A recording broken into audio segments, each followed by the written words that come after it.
বিবৃতিতেই ক্ষমতার পুরো স্বাদ তিনি গ্রহণ করেছেন, হয়েছেন আর্থিকভাবে শক্তিশালী, কিন্তু প্রশ্ন করার সাহস ছিল না কারোরই। সম্পূর্ণ বিচার নিশ্চিত না হওয়া পর্যন্ত ফ্যাসিবাদীদের পুনর্বাসনের আর কোনো সুযোগ নেই। কথা এর মধ্যে সামাজিক যোগাযোগ মাধ্যমে ভাইরাল হওয়া কিছু স্ক্রিনশটে দেখা গেছে আন্দোলনে ছাত্রদের ওপর গরম পানি ঢেলে দিতে বলেছিলেন কয়েকজন শোবিজ তারকা।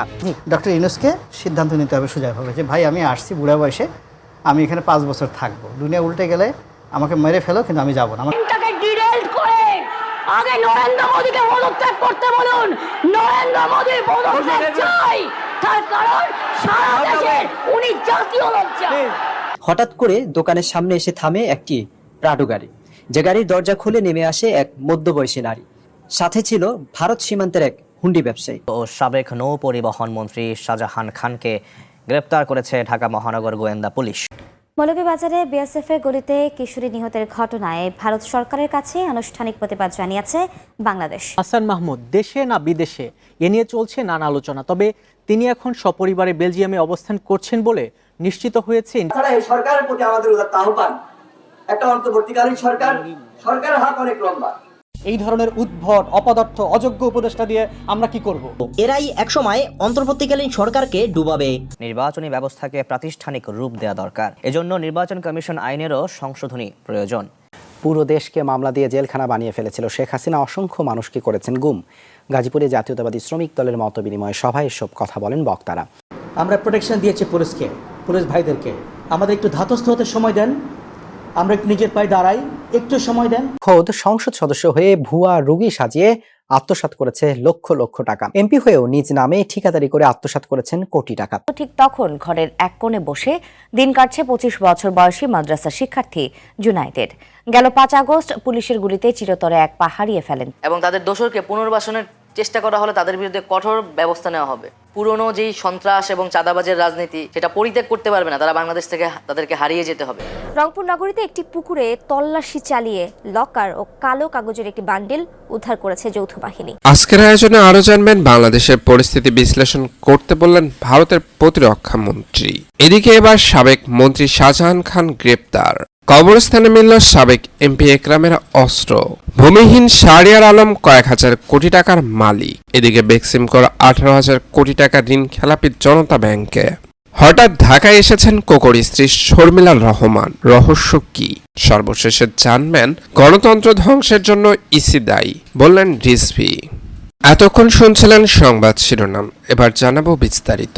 বাংলাদেশ পরিস্থিতি বিশ্লেষণ করতে বললেন ভারতের প্রতিরক্ষা মন্ত্রী। ভারতের সশস্ত্র বাহিনীর কর্মকর্তাদের বাংলাদেশের বর্তমান পরিস্থিতি বিশ্লেষণ করতে বলেছেন দেশটির প্রতিরক্ষা মন্ত্রী রাজনাথ সিং। সেই সঙ্গে ভারতের শান্তিরক্ষায় সশস্ত্র বাহিনীকে যুদ্ধের জন্য প্রস্তুত থাকতেও বলেছেন তিনি। ভারতীয় সংবাদ মাধ্যম টেলিগ্রাফ শুক্রবার এক প্রতিবেদনে এই সমস্ত তথ্য নিশ্চিত করেছে।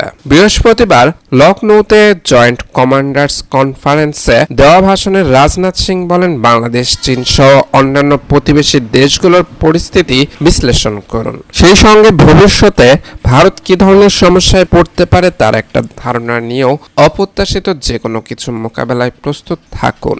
ভাষণে যৌথ সামরিক দৃষ্টিভঙ্গি বিকশিত করার তাৎপর্য তুলে ধরে উস্কানি মোকাবেলায় সমন্বিত দ্রুত ও কার্যকারী প্রতিক্রিয়া দেখানোর উপরও জোর দেন ভারতীয় প্রতিরক্ষা মন্ত্রী। সেই সঙ্গে ভবিষ্যতের যুদ্ধ সহ ভারত যেসব চ্যালেঞ্জের মুখোমুখি হতে পারে তার জন্য প্রস্তুতি নিয়ে রাখতে বলেন তিনি। রাজনাথ সিং বলেন, বৈশ্বিক অস্থিরতা সত্ত্বেও ভারত এক বিরল শান্তি উপভোগ করেছে এবং দেশ শান্তিপূর্ণভাবে এগিয়ে যাচ্ছে। তবে ভারত চীন সীমান্ত ও প্রতিবেশী দেশগুলোতে যা হচ্ছে তা এই অঞ্চলের শান্তি স্থিতিশীলতাকে হুমকির মুখে ফেলেছে।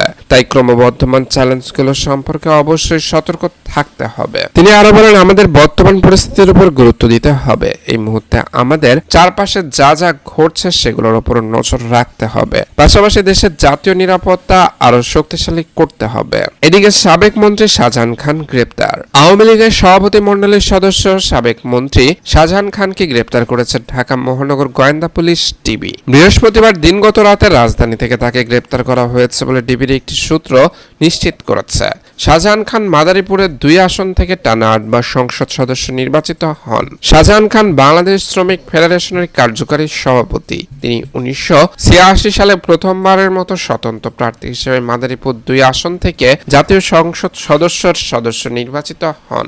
একই আসন থেকে পরে বাংলাদেশ আওয়ামী লীগের মনোনয়নে 1991, 1996, 2001, 2008, 2014 ও 2018 সর্বশেষ 2024 সালের নির্বাচনে সংসদ সদস্য পদে নির্বাচিত হন। শাহজাহান খানকে 2009 সালে নৌপরিবহন মন্ত্রীর দায়িত্ব দেয় আওয়ামী লীগ সরকার। শাহজাহান খান 1952 সালের 1 জানুয়ারি মাদারীপুরে জন্মগ্রহণ করেন। তার বাবার নাম অ্যাডভোকেট মৌলভী আজমত আলী খান এবং মা তাজুন্নেসা বেগম। তার বাবা ছিলেন একজন রাজনীতিবিদ, শিক্ষাবিদ, সমাজকর্মী ও জাতীয় সংসদ সদস্য।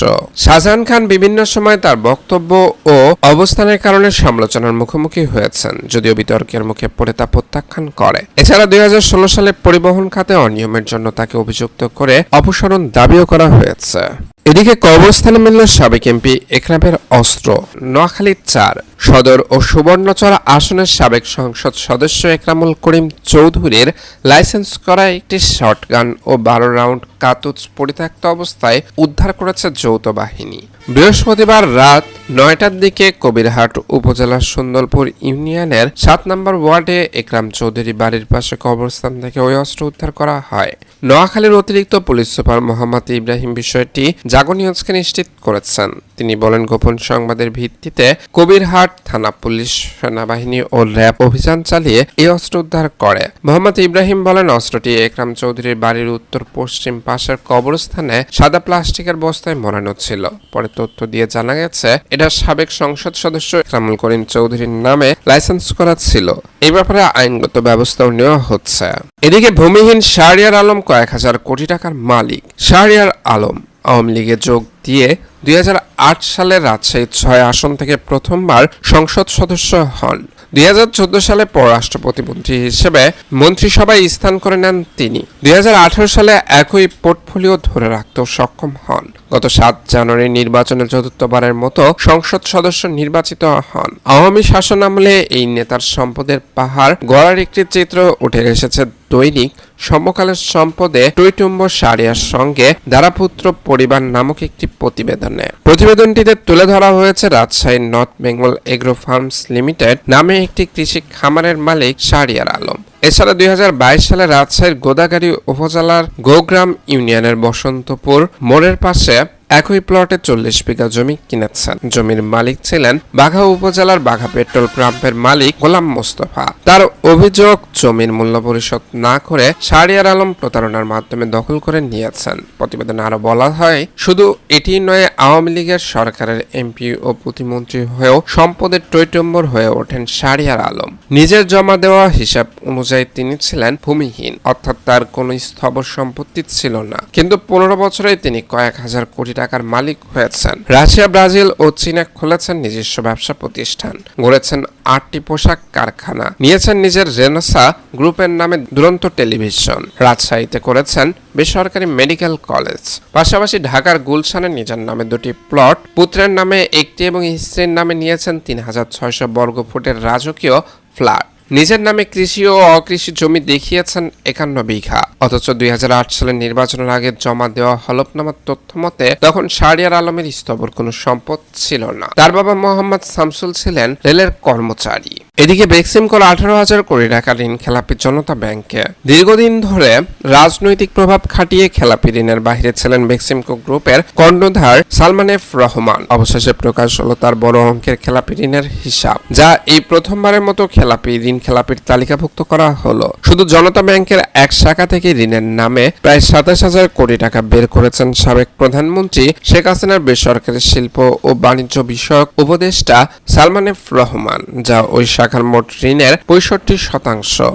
এরই মধ্যে 18,000 কোটি টাকার বেশি খেলাপি হয়ে গেছে। এসব ঋণের অধিকাংশই ছিল বেনামি। পরে বাংলাদেশ ব্যাংক উদ্যোগ নিয়ে বেনামি ঋণগুলো তার নামে সংযুক্ত করেছে। চাঞ্চল্যকর সব তথ্য বাংলাদেশ ব্যাংকের প্রতিবেদন ও জনতা ব্যাংকের নথি ঘেটে পাওয়া গেছে। এই প্রসঙ্গ প্রসঙ্গে জানতে এক ব্যাংকার জানান বেনামি ঋণের জনক ছিলেন সালমান এফ রহমান, যা ধীরে ধীরে পুরো ব্যাংক খাতে ছড়িয়ে পড়ে। বিশেষ করে এস আলম গ্রুপের বেশিরভাগ ঋণই বেনামি। এখন প্রায় সব অসাধু ব্যবসায়ী বেনামি ঋণ রয়েছে। তিনি আরো বলেন, ব্যাংক খাতে লুটপাটের বেশিরভাগই বেনামি ঋণ, অর্থাৎ ঋণ নেন একজন, ভোগ করেন আরেকজন। প্রকৃত সুবিধাভোগী থাকেন সবসময় ধরাছোঁয়ার বাহিরে। এদিকে হঠাৎ ঢাকায় এসেছেন কোকোর স্ত্রী শর্মিলা রহমান। লন্ডন থেকে ঢাকায় এসেছেন বিএনপির চেয়ারপারসন খালেদা জিয়ার ছোট ছেলে প্রয়াত আরাফাত রহমান কোকোর স্ত্রী শর্মিলা রহমান সিথি। বৃহস্পতিবার দুপুরে তিনি রাজধানীর গুলশানে বিএনপির চেয়ারপারসনের বাসভবন ফিরোজায় পৌঁছেছেন। বিএনপির মিডিয়া সেলের সদস্য সাইরুল কবির খান বিষয়টি নিশ্চিত করেছেন। এর আগে সর্বশেষ চলতি বছর 28 জানুয়ারিতে ঢাকায় এসেছিলেন শর্মিলা রহমান। খালেদা জিয়ার ছোট ছেলে কোকো প্রায় 1 দশক আগে মারা যান। তারপর থেকে শর্মিলা রহমান সন্তানদের নিয়ে লন্ডনে থাকেন। সেখানে খালেদা জিয়ার বড় ছেলে তারেক রহমান সপরিবারে রাজনৈতিক আশ্রয়ে রয়েছেন।